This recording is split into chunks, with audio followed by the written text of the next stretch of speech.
ఇది ఈ ఆటలో అరటిపండు ఇది. కాంగ్రెస్ సర్కారు కొసముట్టదట. వాళ్ళు ఎక్కువ ఇస్తారని అత్యాశకు పోయి ప్రజలు ఓటేసిరు కేసీఆర్. ఎన్నికలు ఎప్పుడు వచ్చినా మళ్ళీ వచ్చేది మా ప్రభుత్వమే. కరెంటు కోతలతో 1000 కోట్ల పరిశ్రమ మద్రాసు తరలిపోయింది. తంబాకు నములుడు తప్ప బండి సంజయ్కి ఏం తెలుసని వ్యాఖ్య. కరీంనగర్ జగిత్యాల జిల్లాలో ప్రచారం. వాస్తవమే సార్, బండి సంజయ్కి తంబాకు కానీ మీది సార్ ఎత్తిపోతల పథకం, తాగుడు తినుడు అబద్ధాలు మాట్లాడు ఇవి రాకపోవచ్చు పాపం బండి సంజయ్. బండి సంజయ్కి ఇన్ని బడేవాయి మాటలు అయితే రావు సార్. నీ అన్ని బడేవాయి మాటలు బండి సంజయ్కి రావు, నీ అంత బేకార్ మాటలు రావు, నీ అంత మందిని ముంచే కార్యక్రమాలు రావు. మరి వాస్తవమే సార్, బండి సంజయ్ గారికి పాస్పోర్ట్ల బ్రోకరిజం చేసుడు తెలియదా? బండి సంజయ్ గారికి ఇంటి పక్కన ఉన్న ముసలామె గంటీలు ఎత్తుకపోడు తెలియదా? బండి సంజయ్కు చదువు చెప్పిన సార్ దగ్గర ఎక్కబత్తిలో పోయి ఎత్తుకపోయి అమ్ముకుడు తెలియదా? నీకు తెలిసినంత ఎట్లా తెలుస్తుంది సార్? బండి సంజయ్కి తెలియదు ఈ విషయంలో.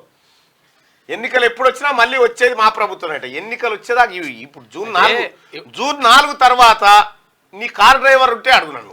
అయితే విషయం ఏంటంటే ఇక్కడ ఇట్లా చాలా జాగ్రత్తగా మాట్లాడుతున్నాడు. ఏమైందంటే ఈ ఏడాదిలో ప్రభుత్వం మాదే వస్తే ఇట్లా అంటే మళ్ళీ అంటున్నారు కదా, అందుకని ఎన్నికలు ఎప్పుడు వచ్చినా అంటే 5 ఏళ్ళకే వస్తాయి ఎన్నికలు.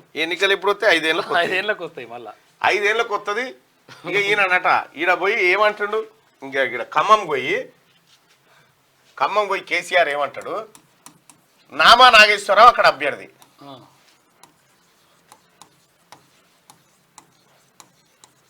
బీఆర్ఎస్ అభ్యర్థి ఈయన, కాంగ్రెస్ అభ్యర్థి వచ్చేసి రఘురామరెడ్డి గారు చాలా ఉన్నతమైనటువంటి ఫ్యామిలీ నుంచి వచ్చినటువంటి వ్యక్తి రఘురామరెడ్డి గారు. సరే, కాంగ్రెస్ పార్టీ నుంచి ఈయన ఉన్నాడు. ఈయన ఏమంటాడు, కేసీఆర్ అడిగి పోయి నామా నాగేశ్వరరావు గెలిపిరి కేంద్ర మంత్రి అవుతాడని చెప్తుండు. ఎట్లా అవుతాడు? ఇప్పుడు మొత్తం తెలంగాణలో ఉన్నటువంటి 17 సీట్లు, మొత్తం టోటల్ గా 17 సీట్లు, 17 ఎంపీ సీట్లు ఉన్నాయి. ఇంట్లో ఈయన ఈ కేసీఆర్ అనే ఏకోలింగం గెలిచేది ఒకటో రెండో, ఒకటి లేదా కష్టిగా రెండోది గెలుస్తాడు. ఒకటే కూడా కష్టమే. అయితే నామా నాగేశ్వరరావు భారతదేశంలో ఈ నామా నాగేశ్వరరావు మంత్రి కావాలంటే ఏం కావాలి? భారతదేశంలో కేసీఆర్ ప్రభుత్వం రావాలి. ఈయన పోటీ చేస్తుంది ఎన్ని? 17. మొత్తం ఉన్న సీట్లు ఎన్ని? 545. 545లో సగం సీట్లు రావాలి, మినిమం సగం సీట్లు రావాలి. మ్యాజిక్ ఫిగర్ దాటాలి. మ్యాజిక్ ఫిగర్ దాటితే అప్పుడు లెక్క. ఈయన కాడున్న 1 సీటు లేదా 2 సీట్లతో నామా నాగేశ్వరరావు కేంద్ర మంత్రి ఎట్లయితాడు అని అంటే, ఈ 1 సీటు 2 సీట్లో తీసుకుపోయి ఈ ఎన్డీఏలో అంటే నరేంద్ర మోడీ పక్కన చేరి ఒక మంత్రి పదవి తీసుకుంటాడని చెప్పుకొచ్చింది అన్నట్టు. అంటే మేము భవిష్యత్తులో ఎన్డీఏలో చేరుతామన్నాం, మేము ఎన్డీఏ ఒకటే. అంటే గతంలో నేను నరేంద్ర మోడీ గారే వచ్చి చెప్పా, కేసీఆర్ నా దగ్గరకు వచ్చి ఎన్డీఏలో చేరుతా అన్నాడని చెప్పి.